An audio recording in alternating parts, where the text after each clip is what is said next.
वो बीच पर अपने पिता के साथ घूम रहा था, छोटा 4-5 साल का।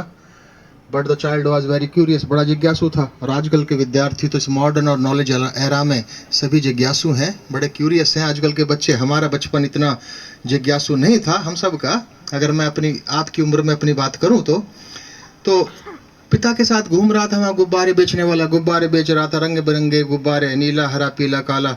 तो काले रंग का गुब्बारा किसी ने नहीं खरीदा, रंग बिरंगे गुब्बारे दूसरे बच्चे जो खेल रहे थे खरीद रहे थे। The child was very curious कि पिताजी, ये बच्चे दूसरे जो काले रंग का गुब्बारा क्यों नहीं खरीद रहे। विचार क्या उत्पन्न हुआ कि काले रंग का गुब्बारा उड़ता नहीं होगा शायद, उसकी परिकल्पना थी बच्चे की।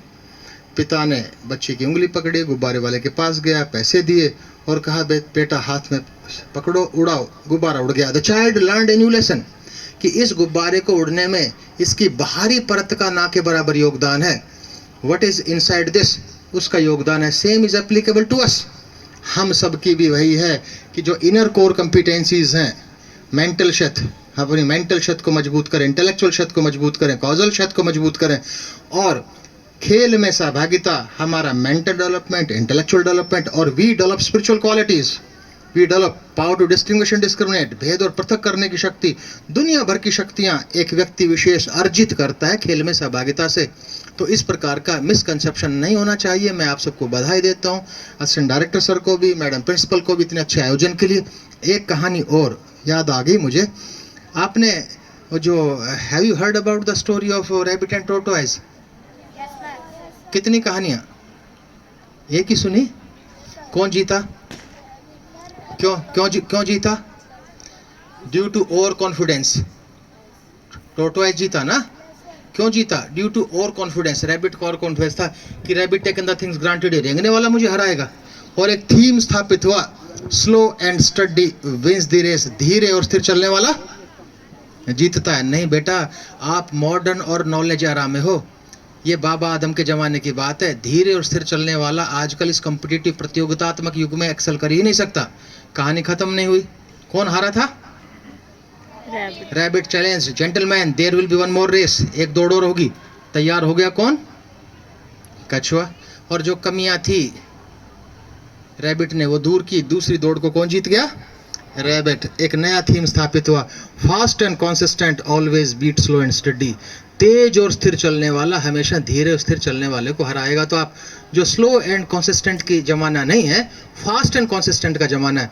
लेकिन बात तो यहाँ हो रही है खेल की, और खेल से हम पावर ऑफ कोऑपरेशन विकसित करते हैं। कितनी कहानियां हुई? 2। कितनी दौड़ हुई? 2। दूसरे में कौन जीता? तो उसने कहा कि कछुए ने कि भाई मेरी इंसल्ट होगी, तीसरी दौड़ भी होगी। रैबिट फिर तैयार हो गया। तो उसने कहा, the route will be according to me, route जो रहेगा मैं कहूंगा वो होगा। तो उसने, कछुए ने चालाकी की, रास्ते में नदी पड़ती थी, वो रूट सेलेक्ट कर लिया। तो तीसरी दौड़ में कौन जीत गया? कछुआ फिर जीत गया। तो तीसरा थीम स्थापित हुआ, first identify your core competencies, then change the play field that suit your core competencies. हर व्यक्ति विशेष को अपनी आंतरिक क्षमताओं को पहचानना होगा। अब हाथी को पेड़ पर चढ़ने की प्रतियोगिता से उसका आकलन थोड़ा ही कर सकते हैं। और यह मान्यता है कि every individual is born with the core कंपिटेंसीज। इस पृथ्वी पर प्रत्येक व्यक्ति विशेष किसी न किसी आंतरिक क्षमता के साथ पैदा हुआ है, हमें वो पहचानना है। एक अंतिम दौड़ की बात और कर लेते हैं, फिर मैं विराम दूंगा अपने एक भाषण को। कितनी दौड़ हुई? कितने थीम स्थापित हुए? 3। तीसरी दौड़ में कौन जीता?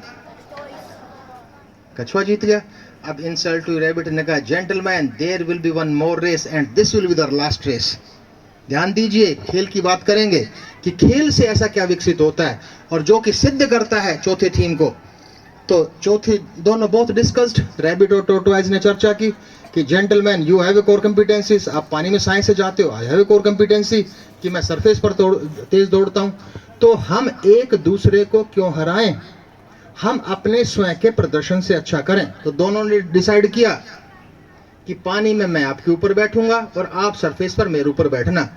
तो तीसरी दौड़ का ही रूट था, दोनों ने अपने पहले प्रदर्शन से अच्छा किया। तो एक पावर ऑफ कोऑपरेशन को प्रस्तुत करने वाला एक नया थीम स्थापित हुआ, and we all should keep in the entirety of our mind about that theme. It is good to be individually brilliant and have strong core competencies. व्यक्तिगत रूप से आप बड़े बहुत भारी क्यों न, दिग्गज बब्बर शेर क्यों न हो, लेकिन सहयोग की शक्ति से हर व्यक्ति विशेष समाज का अपने स्वयं के प्रदर्शन से अच्छा करेगा।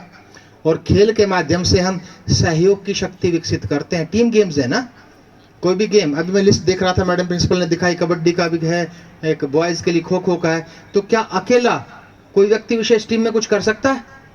तो हम सीखते हैं कि how to cooperate each other. तो दुनिया भर के लाभ हैं। और सबसे अच्छा मुझे आपका ये जो एडवेंचर एक्टिविटी है, ये तो खेल के साथ साथ एक एडवेंचरस एक्टिविटी भी है। और जैसा कि असिस्टेंट डायरेक्टर सर ने कहा था, इसमें तो सारी गामक क्षमताओं का, मोटर एबिलिटीज का विकास है। इसमें कुछ स्टेशंस ऐसे हैं जिससे एजिलिटी डेवलप हो रही है, कुछ स्टेशंस ऐसे हैं जिसमें स्ट्रेंथ डेवलप हो रही है, कुछ ऐसे स्टेशंस हैं जिसमें एक एक्सप्लोजिव स्ट्रेंथ डेवलप हो रही है। तो कितना अच्छा है, एक अच्छा वातावरण मुझे लगा। और मैं आप सबको बधाई एक बार फिर देता हूँ, धन्यवाद देता हूँ आयोजन समिति को। और मेरी सेवाएं हमेशा उपलब्ध रहेंगी विद्यालय के लिए, मैं कुछ कर पाऊँ कभी भी निःशुल्क मेरी सेवाएं उपलब्ध रहेंगी। बड़ा अच्छा लगा मुझे, एक खिलाड़ी के रूप में भी मैं रहा हूँ तो। और दूसरी एक और बात, मैं मैनेजमेंट से एक आग्रह करना चाहूँगा कि ऑफिशियली एक एजुकेशनल टूर एक विश्वविद्यालय का भी साल में एक बार करें, तो जो 10+2 और 10+1 के बच्चे हैं उनको पता लगे कि कितने प्रोफेशनल कोर्सेज हैं, कि फार्मेसी के कौन कौन से कोर्सेज हैं। हमारे जो एक विश्वविद्यालय में एक कोर्स है 5 years इंटीग्रेटेड MSc, जिसमें प्रत्येक विद्यार्थी को 10+2 के बाद है 5 साल का, जिसमें प्रत्येक विद्यार्थी को 5,000 रुपये पर मंथ स्कॉलरशिप मिलती है।